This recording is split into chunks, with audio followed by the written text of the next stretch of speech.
On this edition of Sightings, you can check in anytime you want, but beware of ghosts. There is an evil presence there. An ongoing sightings investigation, residual haunting. Then, from America's UFO hotspot, startling new evidence of alien visitation. I think it's some kind of alien craft, if you ask me. Plus, did this young genius live before? When he was only maybe a week old, he was conducting Mozart. Also, a psychic detective helps fight crime in Alabama. I do this work because it gives me a great pleasure to get killers. Jules Verne and H.G. Wells predicted a future that's now history. H.G. Wells envisioned the A-bomb. Is today's science fiction tomorrow's fact? The 40% chance that we're going to ruin this world is, to me, horrifying.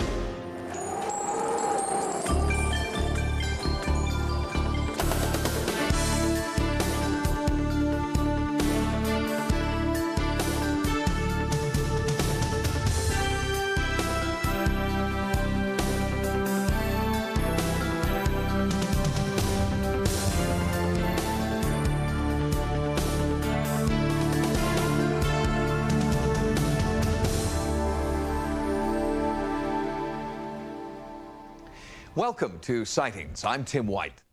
One of our Sightings investigative teams is studying a haunting case right now in Northern California, where apparitions, poltergeists, eerie sounds, odors, and electrical disturbances have all been reported. It's the old Brookdale Lodge, a dilapidated country inn that over the last half-century has played host to everyone from presidents to Satan worshippers, and stands on the site of a Native American burial ground. Built in 1924, the Brookdale Lodge is a place where visitors can touch a piece of history, and a place where some people believe history touches them back. It's impossible to live there and not feel it. It's going on all around you. I believe there's something. It attacks people who seem to be the most vulnerable. I do believe in ghosts. I never had before, but I do now. In 1990, San Francisco Police Lieutenant Bill Gilbert bought the historic lodge and began a massive restoration effort. Since then, Bill, his family, and employees have all felt an uneasy presence. I was cleaning the tables, and when I looked up, I saw this little girl. Her face, her image was on the other side of the window, and couldn't see any of her body except for the top part of her. She was staying in the same spot. It was like she was pressed right against the window. Ross Gibson is a local historian who believes that the sighting of the little girl may be connected to a tragic episode he has discovered in the lodge's history. One of the tragedies of that era was when the niece of the lodge owner drowned in the famous brook. The centerpiece of the Brookdale Lodge has always been a natural brook running through the middle of the dining room. It has been the lodge's claim to fame, but also its undoing. In 1955, a terrible flood raced through the lodge, and then the following year, just as they were getting back on their feet, the famous dining room burned down. I walked into the brook room, that's where the river runs through the restaurant, and the second I walked into the room, a hot sensation came over my lips. Jennifer Gilbert, the owner's daughter, did not immediately associate the burning sensation on her lips with a ghostly presence. I came back again on a separate occasion, and I had the same sensation on my lips, and then it happened several times after that, and I started to believe then. The eerie activity in the Brookdale Lodge has all the earmarks of what paranormal investigators call a residue haunting. The theory is that events from the past are permanently imprinted on the environment and can then be experienced in the present. In conjunction with the Office of Scientific Investigation and Research, Sightings is conducting a long-term study on residue haunting. Previously, we brought you our investigations of the schoolhouse in Bodega Bay, California, and Old St. Petersburg High in Florida. We monitor everything from background radiation, electrostatic fields, spectrum of light, the air content. We look for a rational explanation. We try to see if someone's feeling cold air, if there is in fact a design of the building which is making cold air move through the place. Kim Gilbert is just one of many people who has experienced anomalous hot and cold spots inside the lodge. And it's not a draft. It's not the sun shining through the walls. It's definitely something is there, and you can feel it. You're repelled by it. You want to get away. While OSIR monitors the lodge interior with scientific instruments and surveillance cameras, Sightings has also asked psychic Sylvia Brown to give us her impressions of what could be causing the haunting activity. Almost immediately, she felt the presence of two strong entities. And one is Sarah, and the other one is this grumpy, cranky, round, rotund man. Could this be what Police Lieutenant and current owner Bill Gilbert has reported seeing? As I walked into the lobby, there's a red couch near the door, and it would be to the far side. And there would be like a mirage or something. I couldn't say it's the figure of a human being or whatever. What the police officer saw was the figure of this man. Sylvia attempted to make contact with this supposed figure from the past. She claimed to receive psychic messages that the spirit was a judge, or used the name Judge. Judge? Is that your name, Judge? The site was bought in 1870 by the Grover Lumber Company, and in 1900 they sold the property to Judge Logan, and he converted their old headquarters into Brookdale Lodge. There is a negative energy with this male. He just doesn't want anything changed. Your lodge, your land. I see. Sylvia believes the spirit of Judge Logan is angry and that it is responsible for the destruction that has occurred in the lodge over the years. I live right in the lodge, and there's been the doors broken off of the hinges. There's been planks torn off the walls. It was from the inside, and it was like the tearing off of something supernatural. To determine if the eyewitnesses were experiencing a paranormal event, OSIR first attempted to rule out any environmental factors that might be influencing them. OSIR has found that certain chemicals present in soil and water can sometimes create haunting-like experiences. We look for radon in the air, toxic or hazardous chemicals, and these are chemicals which can create a hallucinogenic effect on the people and make them imagine that they're having experiences. But these factors were not present, and eyewitnesses insist that they have seen things that cannot be hallucinations. When I went into the Brook room with my sister once, there was a pinball machine on the side. All the lights were on, it was just going crazy. And we looked down and it was unplugged. I was scared. What we find in a lot of hauntings is they exude electricity. And they will come make a light go on that is unplugged, the pinball machine. It's like, again, the scream, please, somebody notice that I'm here. Sometimes late at night when I'm locking up by myself, I'll hear a whole bunch of music, like old-time music, and I think it's coming outside, and I'll follow it, and it's coming from the Brook room, and it's coming from by the kitchen, and I'll hear dishes banging around, and like someone's having a party, and I walk into it, and there's absolutely nobody there. In its heyday, many celebrities came here, which included Hollywood stars. This was also a favorite spot for the headliners of the big band era.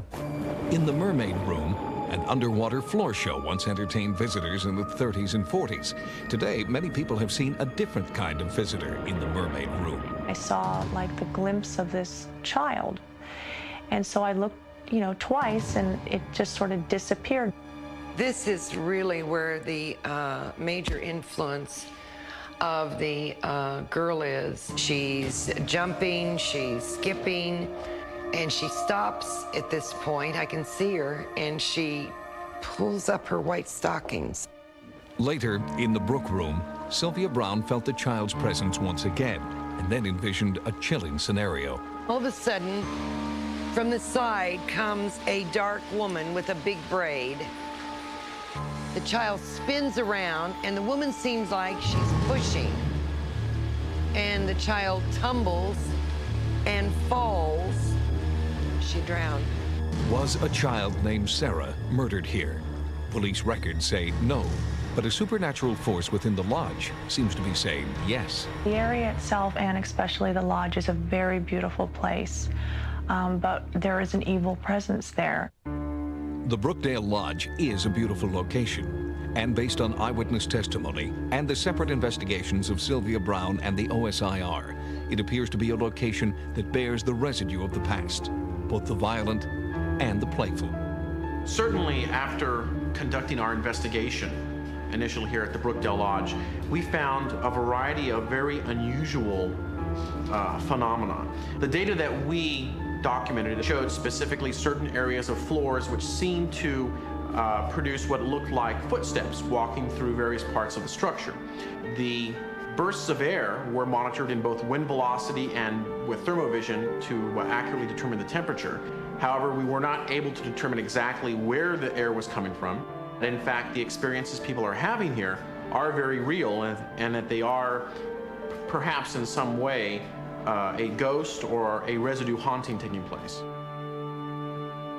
Our investigation at Brookdale Lodge is ongoing. Although we have the most sophisticated detection equipment currently available, no one has yet figured out how to get a ghost to appear when and where you want it to. When sightings continues, What in the world is it? is this videotape evidence of an extraterrestrial visitation? Could be some kind of a military craft. I doubt it, though.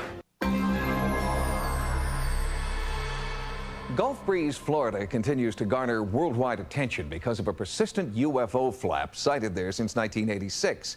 There are hours of film and videotape documenting UFO sightings over Gulf Breeze, much of it shot by one man, Ed Walters.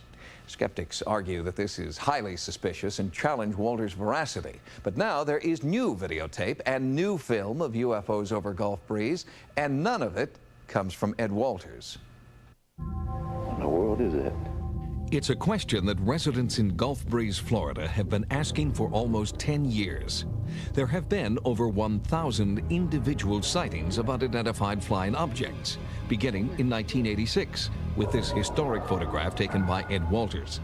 Since then, Walters and others continue to capture UFOs on film and tape. The activity in our area has certainly not stopped. It has never stopped, and it looks like it's on the increase, hopefully. There's a lot more people willing to acknowledge that they've had a sighting than 5 years ago. People were much more quiet about it. The sightings in Gulf Breeze have become more frequent, in large part because groups of amateur ufologists now scan the skies nightly. And the nation's largest UFO research organization, MUFON, now has a branch office here, headed by Art Hufford. The purpose of our local MUFON organization, I think, is really twofold.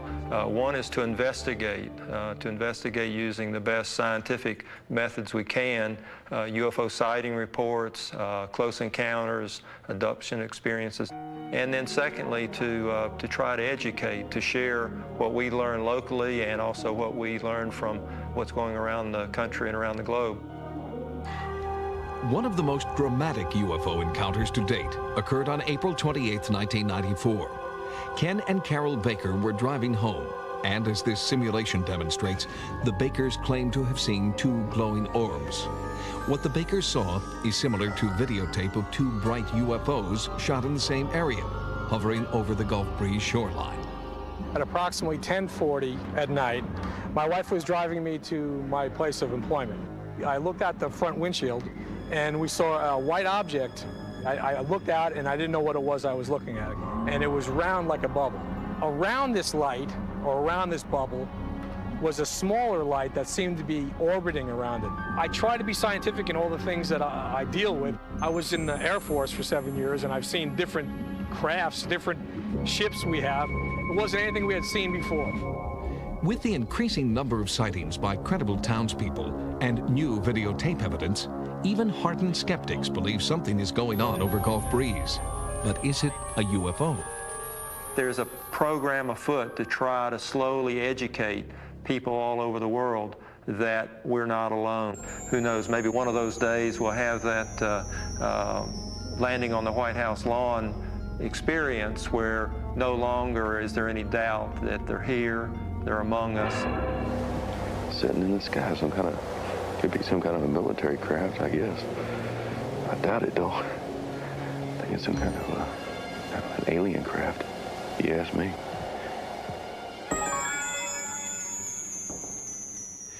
Gulf Breeze resident Ed Walters has also captured a new UFO on film.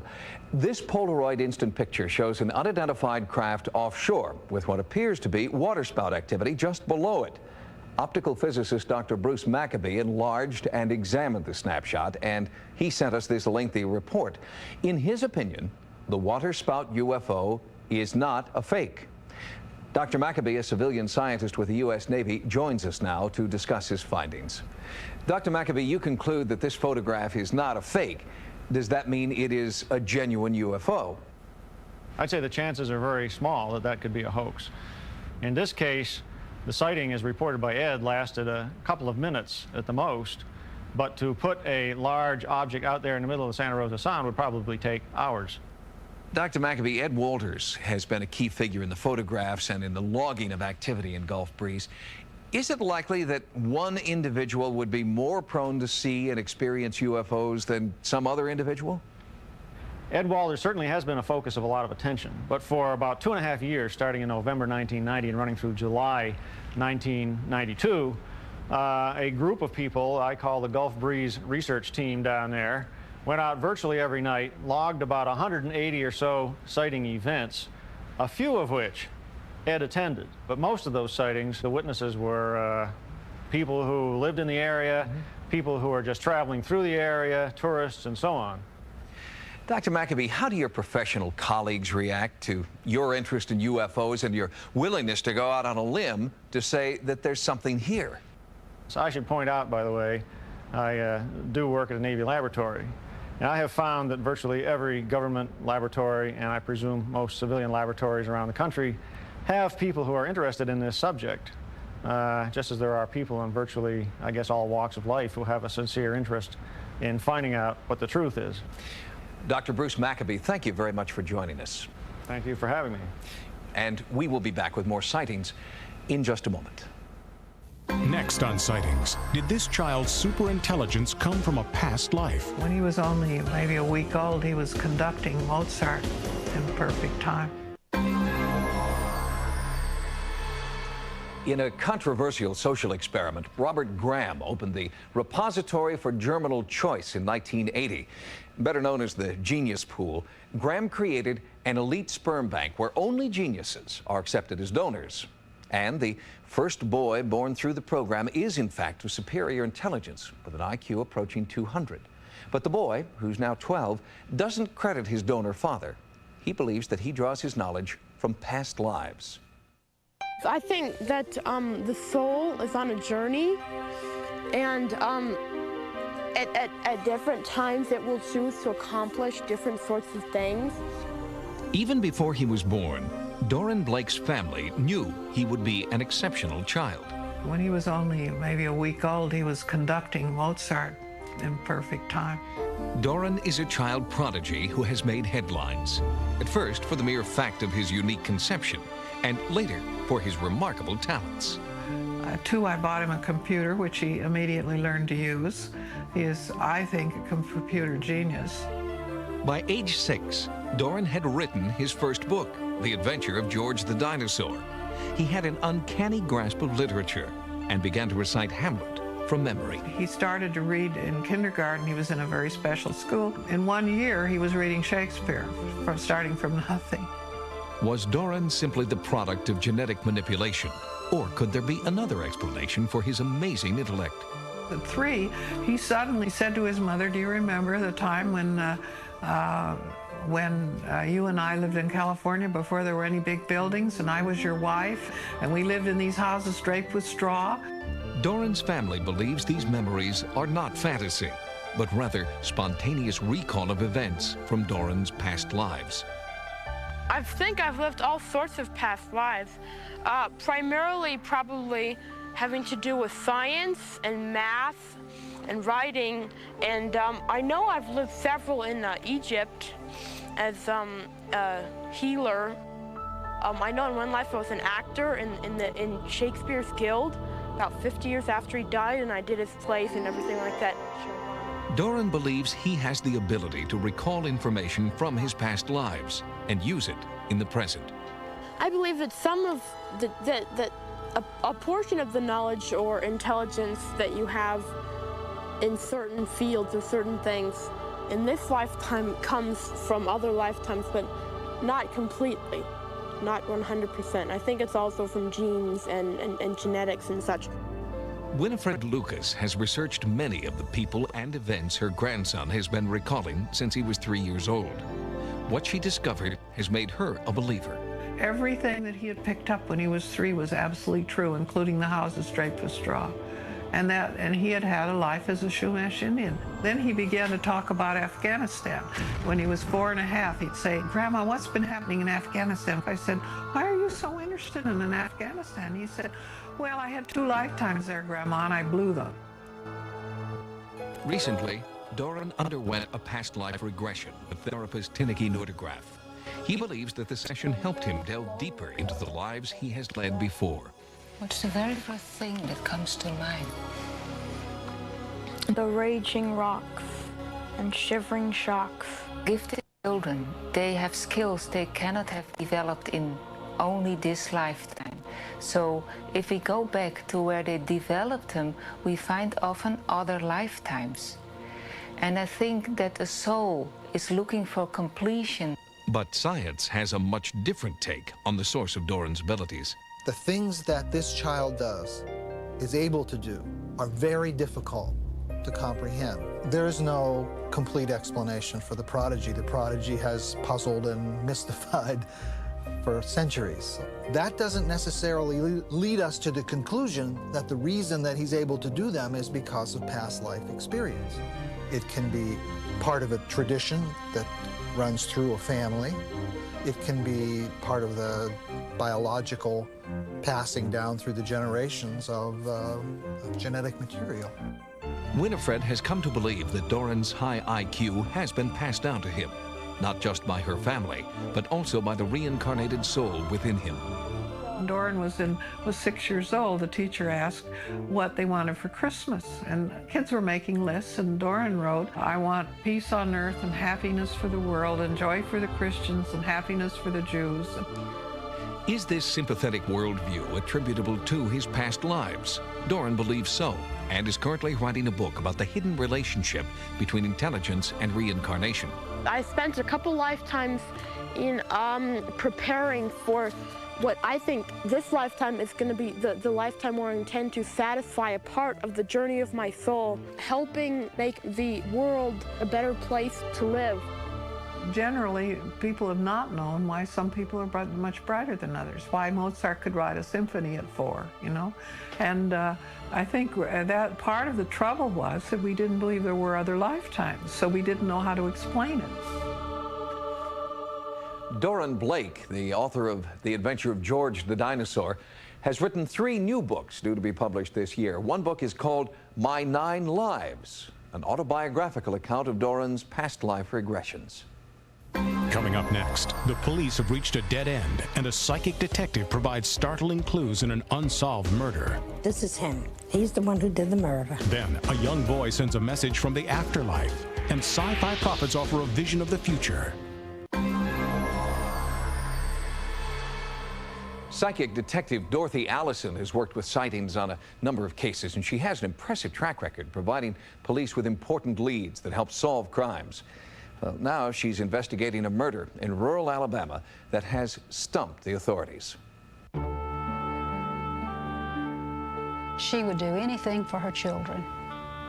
She would have just done anything for us. When she grew roses, she gave them to people. If she cut them, she didn't take them in the house for herself. She gave them to somebody. And that was the kind of person she was. She was a giving person. I can always remember the way she smelled and how warm and close it felt when she'd hold me. And the sound of her voice when she sang to me. Those are the main things I remember. It was always so loving. When I found out how old she was, and I thought to myself, if anybody could go and do this to a woman of her age, then you could do anything to anybody. Then you're not even worthy of walking the streets. 74-year-old Edna Youngblood Reeves was loved. But when she made headlines in 1993, it wasn't because of her 49-year marriage, or her smile, or the simple, happy life she'd built in her hometown of Troy, Alabama. It was because she had been brutally murdered, and no one knew why. Edna Youngblood Reeves was a elderly white female who lived alone at her residence at Route 2 Troy. At approximately 11:15 a.m., August the 14th, 1993, Her body was discovered at her residence.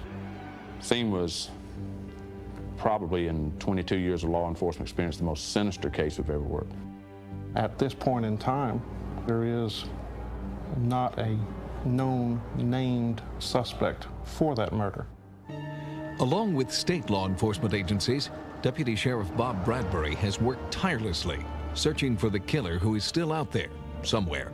The conspicuous lack of any suspect is something new for Deputy Sheriff Bradbury and the town of Troy. When you have a murder in Pike County, generally speaking, the perpetrator is either on the scene or you have a witness who says it was old so-and-so and he left going such and such a direction. A sighting of an unfamiliar red and white car at Edna's house on the day of the murder has been the only solid lead. The owner has never been identified. The case is at a standstill, but the Sheriff's Department refuses to give up. They'll try anything to solve Edna's murder, even a psychic detective. And I told them what I wanted, which was the victim's date of birth and the day of the crime. This is all I have asked for. That's what I've got here right now. I've never had dealings with a psychic. This will be new ground for me. From what I've been told, Dorothy can help, and the investigation is to a point where we need all the help we can get. At the invitation of the Pike County Sheriff's Department, Dorothy Allison traveled to Troy, Alabama. The only information she was given prior to her visit was Edna's birth date and the date of the murder. I believe that when she's in my mother's house, in the room where the person who killed her was, that she may be able to connect with some part of that person, that she may be able to tell who it was. The best thing for me to do is to go on to the scene, see it myself. This is so that I get a good feeling of that killer. How did he walk in the house? What rooms did he go into? Why did he commit the murder? Now, we obviously haven't told you which room the body was discovered in. Can you tell us? I felt that it was a bedroom. I get a bed. Can you tell us which bedroom? Well, I'll have to walk around and see that.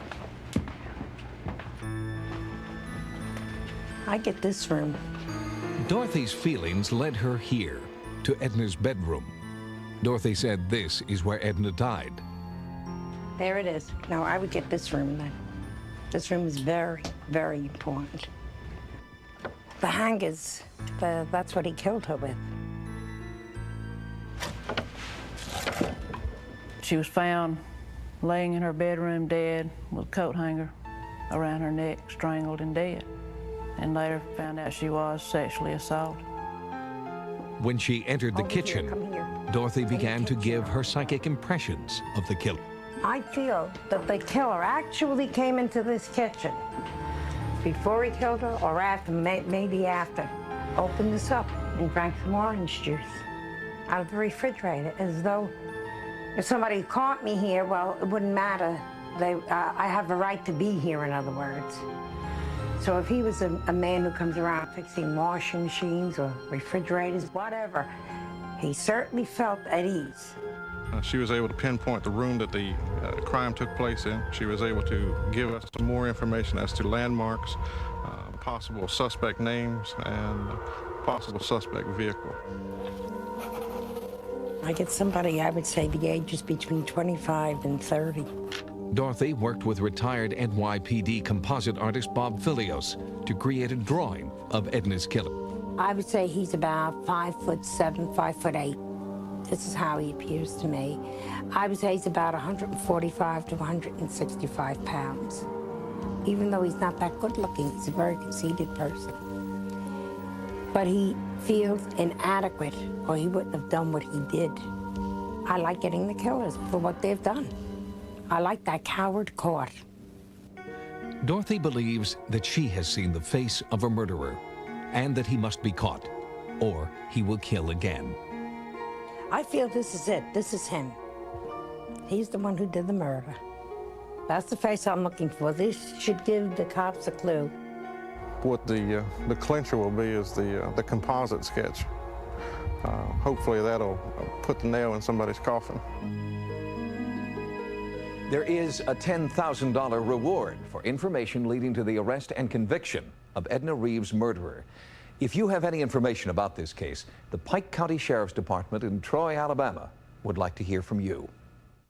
When Sightings continues. He said that suicide is never, ever correct for a young person. A mother communicates with her son 18 years after his death. Shortly before his death, Harry Houdini, the great magician, vowed that if there was any way to communicate from beyond the grave, he would. Well, we're still waiting. Skeptics say that that proves that there is no such thing as after-death communication. But what if speaking from beyond the grave isn't a choice that's ours to make? What if it's a gift bestowed to a special few who have an important message? Stephen was one of the most happy, funny, joke-playing kids around, and he was bright in school. Everything came very easy to him, and had a great searching mind. He would read everything that he could. He would write these things, and way beyond what his age was. But Stephen had another side he didn't show to the world. While family and friends saw an outgoing, athletic Stephen, there was also a withdrawn, troubled adolescent who spent hours in his room writing in a private journal. His stepfather and I had divorced, and we had moved away from where he had grown up and spent most of his life. He became even quieter and very much into himself. Every day he would complain about going to school, and this is a kid who was straight A's, who loved school. He usually called me every afternoon at 3 o'clock and said, "Hi, Mom, this is Steve," and or "This is me," and would tell me what he planned to do that day, or I'd give him instructions, and he didn't call. And I got home and he wasn't there, and I said, "Where's Stephen?" And the girl said, he said he was going camping in the woods. Well, I was really put out with him. It was a school night, and I thought, okay, he's 15 years old, he's going to spend the night in the woods, and maybe he'll come home and we'll have a long talk.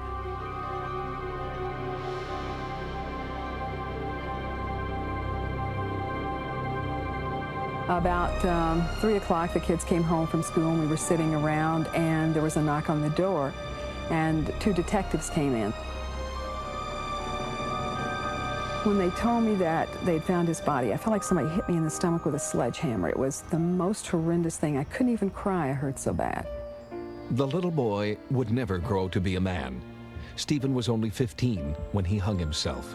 His mother searched for a reason why and turned to his journal. The messages she found there were cryptic, promising that someday he would return. It didn't make sense until a few days after his death, when Stephen's promise seemed to be coming true. The first thing that happened was about 2 or 3 days after he died, we were preparing for his memorial service, and my friend from Scotland was taking care of the house while I went to the grocery store, and I came home and she said, Ann, I just heard from Stephen. She said, I heard his footsteps, and then he began to speak, and here's what he told me. And she wrote it down and read it to me, and it was, "I'm okay, Mom. As soon as I'm stronger, I'll talk to you. You didn't do this." Bill Guggenheim is a researcher who has collected over 3,000 first-hand accounts of people who claim they have had contact with deceased loved ones. He believes that after-death communication is a natural part of the grieving process. We believe that after-death communications are a natural and normal part of our human existence, and they're not supernatural, paranormal, New Age, psychic, mystic, occult. And to prove this, that our conservative estimate is that 1 out of 5 Americans, or 20% of the entire population, has had at least one after-death communication experience. That translates into 50 million people. Shortly after he died, I was in the house, sitting in the front room. I looked to my left and towards the kitchen area, and he was standing right there in his karate gi. I get this frantic call from home, and it's my 8-year-old daughter, Debbie. She goes, "Mom, come home quick. Stephen was just here." This child was just absolutely frantic from this experience. Stephen's family does not believe they are hallucinating. Their experiences have been too tangible. There's a Christmas tree that has a music box that's made from ceramic, and the music box had stopped working years ago. And it was Christmas time, and all the decorations are out, and the room is quiet, and the tree comes on, the lights go on, and the music starts to play. And we're all looking very confused at each other, and it was there, the energy was there. It was Stephen's here. He's just here to share. And this was his way of saying, Hi. Actually, we believe that that children and other loved ones are there around their parents and other family members continuously, initially, trying to break through, trying to have somebody hear them. Stephen's mother believes that he did break through.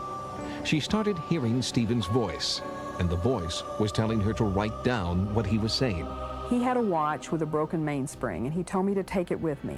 He said every time he came in the room to dictate to me, he'd make the watch go, and he'd say, look at the watch, and the watch would be going second after second and would run while he was in the room. When he'd leave the room, the watch would stop.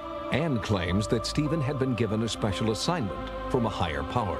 His assignment, after he made the transition, was to work with me to help me bring out information to help save the lives of children. He said, first of all, that suicide is never, ever correct for a young person, even if they have a terminal illness. There's such a life force in a young person that there's always hope for them. The underlying message of all ADCs is that life is continuous. In a sense, we are in eternity now. This is eternal life. This is a school for learning lessons. Was Stephen's family actually receiving messages from beyond the grave, or were they simply experiencing a powerful form of wish fulfillment? Guggenheim believes after-death communication is both a melding of intuition and reality. The number one fear in America is a fear of death. And the psychologist will tell you, if to the extent that we fear death, we withhold from life. 19 years after her son's death, Anne Puryear continues to believe that she is communicating with and taking dictation from her son Stephen. She's published his messages in this book, Stephen Lives. The Puryears also continue to try to record or document the after-death communication only they can hear. And they help other bereaved families try to do the same. I won't tell you that I wouldn't rather Stephen was here. I would 100 times rather he was here. I'd trade it all for that. But he's not, and we have to make the best of it. So when you lose a child, you have to come to some peace within yourself about what occurred. Since 1983, the Logos Center, founded by the Puryears, has helped hundreds of teenagers choose not to commit suicide. They also provide support groups for parents who have lost a child to suicide. The Puryears are trying to create something positive out of their family tragedy. Next on Sightings, Sci-Fi prophets offer a vision of the future. You'll have the choice as to what you'll look like. You can make yourself beautiful. You can have a designer body. Great science fiction writers of the past, like Jules Verne and H.G. Wells, did more than create compelling fiction. They created a view of the future, one that 100 years later reads like nonfiction. Are there science fiction writers today who have the same visionary power? Who among them will stand the test of time 100 years from now? There have been tens of thousands of works of science fiction written since the 1800s. It's a genre that has become synonymous with fantasy, but many of the modern inventions we use today were first envisioned by the great science fiction writers of the past. And one 19th century writer stands head and shoulders above the rest. To this day, Jules Verne has the best record of predicting, and that's simply because he predicted going to the moon, rocketry, orbits, submarines. He was fantastic. Verne may be the most prolific, but many other science fiction writers of the past also made prophetic predictions. There's a charming and rather interesting prediction that Lester Del Rey made in one of his stories about the name of the first man on the moon. He chose a good, strong American name. He said this man's name will be Armstrong. Today, their genius is clear, but many such writers went unrecognized in their own time. Paris in the 20th century was rejected by Jules Verne's editor as too fantastic to be believable. His vision of Paris, just published this year for the first time, is remarkably similar to the Paris of today. Originally written in 1863, Verne describes Paris in 1960 as a city illuminated by electrified mercury wire fed by underground cables. He wrote these words years before light bulbs were a reality. Verne also described streets crowded with cars powered by internal combustion gas engines. Henry Ford was born the year this passage was written. He also describes a device he calls the photographic telegraph that can instantly send letters across a continent. He envisioned a fax machine nearly a century before its invention. And it was a fairly pessimistic look at the future with a lot of technology thrown in. But it wasn't the pessimistic tone that kept the book from publication. Ironically, on one manuscript page, Verne's editor wrote, "My dear Verne, had you been a prophet, no one today would believe your prophecy." The most powerful form of science fiction is a prediction that the science fiction author does not want to come true.